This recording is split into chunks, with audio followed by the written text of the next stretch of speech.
Hmm, Oke. Assalamualaikum warahmatullahi wabarakatuh. Dan selamat malam buat teman-teman dimanapun kalian berada.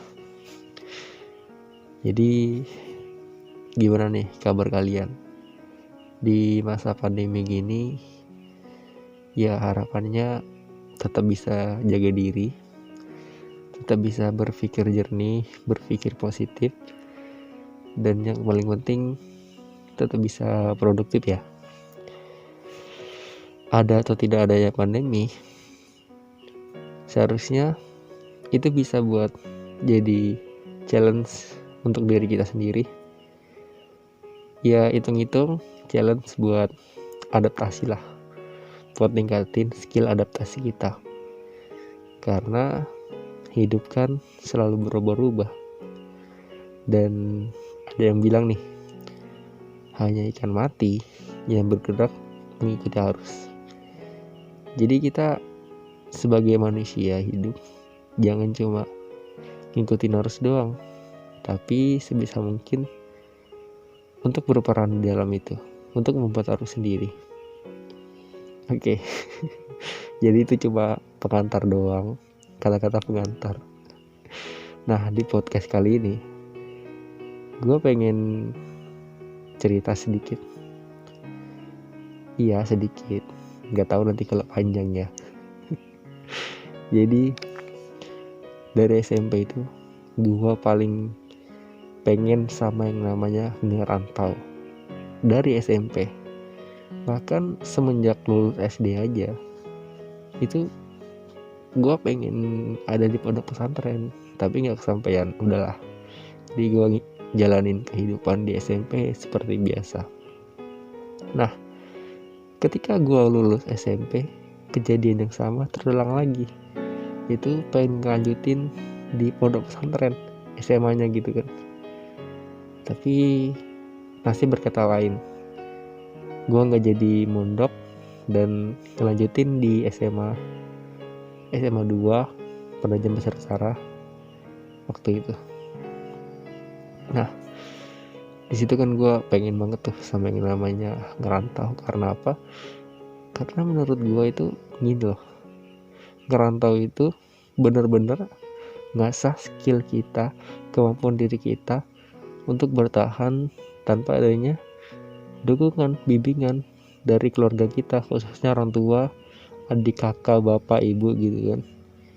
Nah, kalau kita ngerantau kan secara nggak langsung nih, kita dituntut untuk bisa mandiri, untuk bisa bertanggung jawab khususnya terhadap diri sendiri. Apa yang akan kita lakukan, bagaimana cara kita hidup, bagaimana cara kita bertahan, bagaimana cara kita beradaptasi dengan lingkungan baru. Kan kita nggak selamanya tuh tinggal sama orang tua. Jadi gitu pikiran gue waktu itu. Lulus SMA setahun gue di rumah, nggak ada rumah doang pastinya, tapi juga sambil kerja, sambil bisnis. Ya sengaja nunda setahun dulu, karena rencananya tahun depan itu gue pengen kuliah. Dan alhamdulillah banget di tahun ini, tahun depannya gitu kan, ya tahun ini gue keterima di Universitas Muhammadiyah Malang, jurusan ilmu komunikasi. Alhamdulillah. Nah, dengan keterimanya itu pastinya kan gue langsung kesampaian banget, asli kesampaian sama yang namanya ngerantau. Jadi ceritanya itu bulan Maret 2020 gue ngerantau tuh dari Kaltim ke Jawa sendirian. Iya, bener-bener sendiri. Di pesawat sendiri, sampai di Jawa juga alhamdulillahnya nggak sendiri, karena dijemput sama om, saudara dari bapak. Nah, jadi gini, bulan Maret gue ngerantau.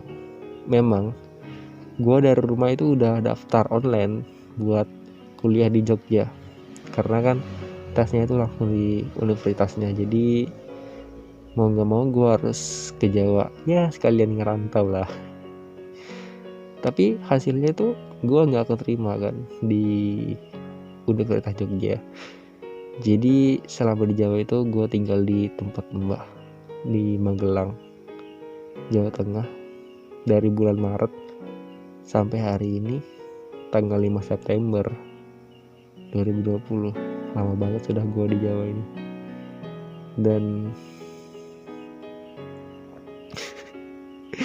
kalian tahu sendiri lah ya, nasib anak rantau itu gimana. Lebih banyak rindunya sama keluarga di rumah, sama ibu, sama bapak, apalagi sama saudara-saudara. Dan ditambah lagi gue di posisi di keluarga itu sebagai anak tengah. Itu tandanya gue punya kakak, gue punya adik. Dan di saat sendiri-sendiri begini, gue kangen sama mereka, kangen canda tawa mereka, kangen berantem bareng mereka. Anak rantau. Apalagi omelan-omelan emak ketika kita disuruh malas, disuruhnya lama. Asli coy, kangen berat. Padahal gue tuh udah disuruh pulang, tapi gue lebih milih untuk nggak dulu deh pak, bu. Mending biaya uangnya itu, biaya gue pulang dipakai buat yang lain, buat yang lebih bermanfaat. Nanggung juga aku mau pulang, karena sebentar lagi udah masuk juga kuliah. Ditunda dulu ya pak, bu, pulangnya.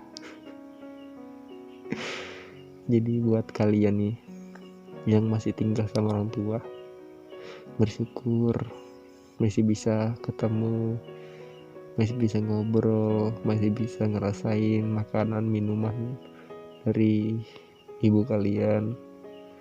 Bersyukur, jangan banyak ngeluhnya, jangan malah ibunya dimarahin. Kasihan, mereka udah tua. Udah seharusnya tugas kita buat ngebantu mereka, bukan malah marah-marahin. Oke. Oke, jadi sekian dulu podcast kali ini. Terima kasih udah mau denger. Terima kasih udah mendengar sampai di detik ini juga. Terima kasih buat kalian. Dan sampai ketemu di podcast selanjutnya. Have a nice dream. Assalamualaikum warahmatullahi wabarakatuh.